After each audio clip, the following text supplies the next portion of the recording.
ukoze uti ndajya usanga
Bano we wakolera we wa dogo site musajja wangeze kukola gano gonna zinagazibaga ate yali ziri ku besi ama wa mugambe identity care ngambe mu kibuga akaye mu kibuga dentures give dentures as well a bridge. This is my client.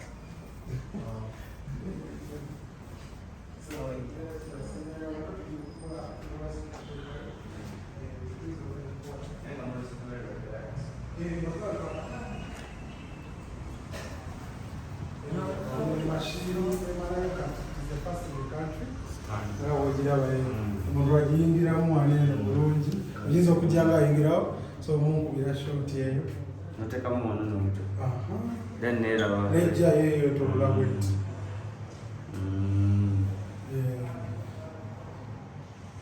so bwetyo bweri kati ebeera kyebekola ki specifically olaba jjo yonna yonna ekizibu kyonna kyonna ekibeera ebekikwata buli kizibu kyolina ejjawa era specifically buli mulwadde okujja katusobola kuteekamu nomanya nti kino kibi ekola right now at the moment otekola at the moment ekola wakati tunagisetinga in 2 days tugenda kwatugisetinga okay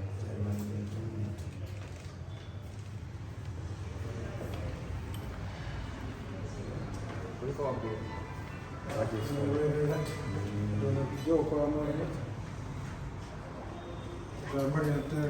abakolerawo abakolerawo kamera kano kati we tukuba ekifaananyi kijja nga kibeera display tukikuwa nekikuba kifunye bulungi ejja kubeera successful eno masaji kyejja ngaoliza zi crowns of veneers bajja zikola wano awe tukuteeka ngaakawewo tukakugirako mukyalo yesimavugerabika yange bo tebali bali kwikotori ebyewamuzitaka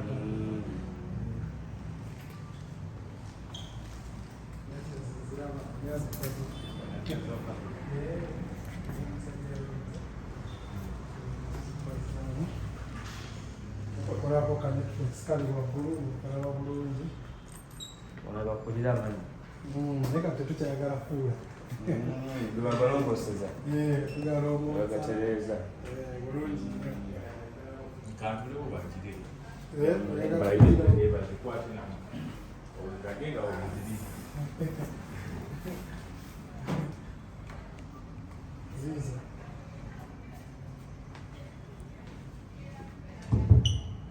Kima.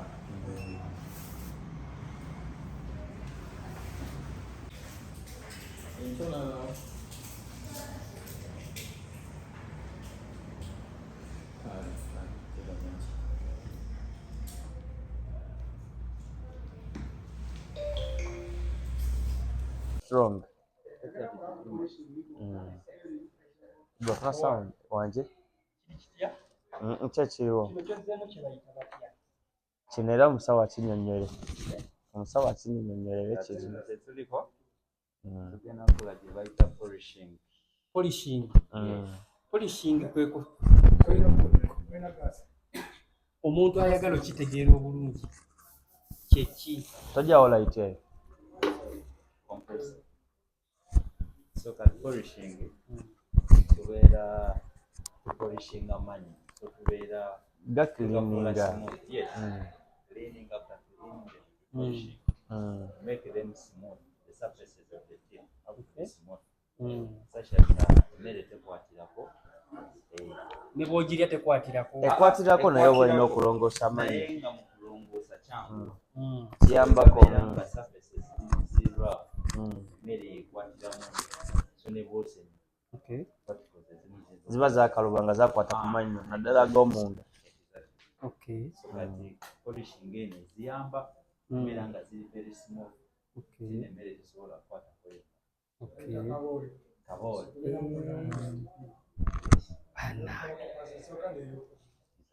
So leero tugenda kukolako. Then another visit era tulina kitukola ekirala.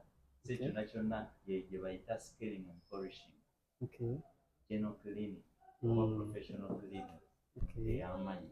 So everyone ayonja.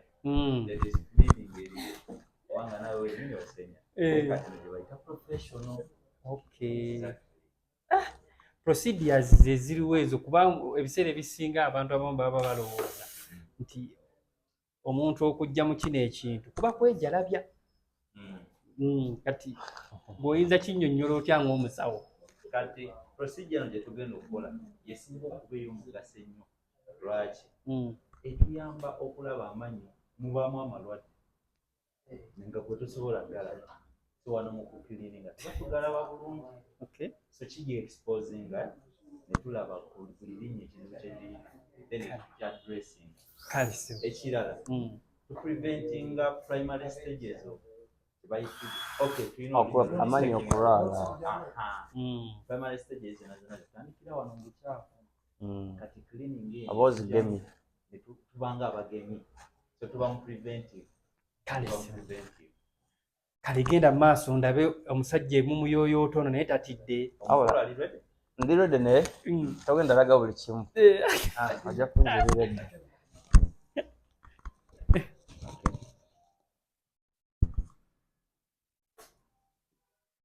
Just machine ekole vibrating. Identical care. Nabadde namuzibu wamanya sinabuzibu just really after some time kusawa time nazija nkebera amannyo wabeera wagaddugadde nga ngalongoosa wekiti. Kino obadde ng'okikola for like bbanga ki? Because kuva bbanga ddene.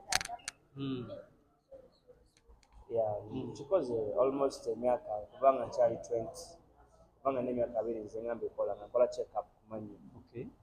Tukulabye mu kyuma wali eri totiddeemu kugamba nti oba munnaye bikyani ati mbikoze ebbanga ddene kati ndi use tobikyanga sina kyentya.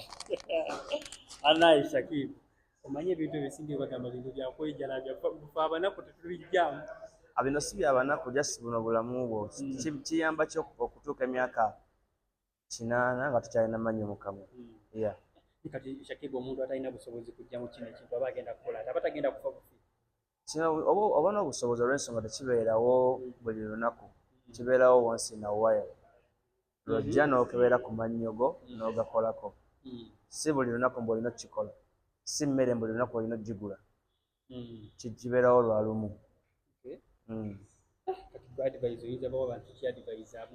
Enyinza okuwa abantu bajje ku dental care batwetinga amannyo gaabwe, beekebeze, beefeeko. Okufulumya breathe ennungi kikulu nnyo, okuba ne smile ennungi kikulu nnyo. Kati kyekyo omukyala nina okukomawo ate jjukira tubeera ffenna almost buli after 2 weeks a week, so inshallah wanaba wali weekend nja kujja naye. Naye ng'oli bulungi ako omukyala omumanya ebibye, oba ayagala amannyo taki, oba ayagala smile biki bulaaya, naye nja muleetako mu bya Uganda, mulage nti ne Uganda waliwo ebyakabi ku lw'omwami we trust. Omanyi twabadde ku internet tulina ebintu tetwagala kubuusa maaso Shakib. Kibi nnyo ekyokuba nti munne muganda waffe duuka baali wabitegeddeko mu sister wo Shakira. Naye Shakira engeri gyali mukyala mukkiriza, nalabye statement ye yabikwasizza Katonda we, teri kisinga ekyo. Katonda buli wakuggyako ekintu ate akuwa times 2 what times 10 akuwa n'okusingawo. Kyansanyusizza ng'abikwasizza Katonda, kyekisinga ekyo. Gwe amawulire gano okuvayo okuba nti yabbiddwa obitegeera ddi? Mu Uganda mwe tuli yankubirirawo essimu nga bakamala omubba, naye mu Uganda mwe tuli ki-expectingibwa, anything can happen. Osobola okuba ng'otambulawo ne bakunyakulako essimu. Ebizimbe kati ng'eyo gy'akolera mu tawuni, ebizimbe birina okubeera ne ba security nga 10, bateekawo abantu 2. Ne cameras tewaba cameras zibeerawo, naye camera tekwata mubbi wabula ekulaga kyabaddewo. Kati at least nga kubeerako security bo bakwata ababbi ne bateekawo nga batini ate olumala bennyini bakooye ebyo. Tulina meeting kibi nnyo kati gwe nga Shakib Yesu oluzaalwa yeekawempa akasembayo naye osuubira otyo omuyambanga muganda we. Namuyambye dda otyo omuyambi as in how sisobola muyamba fully mbu ngenda muwa buli kye babbye wabula mukwatizaako mbu sobola financially asobole olina enteekateeka ez'okukwata abayaayi ababaddemu eyo kuba tukumanya oli musajja weekawempe era asobola obbakwata singa mumasazeewo naye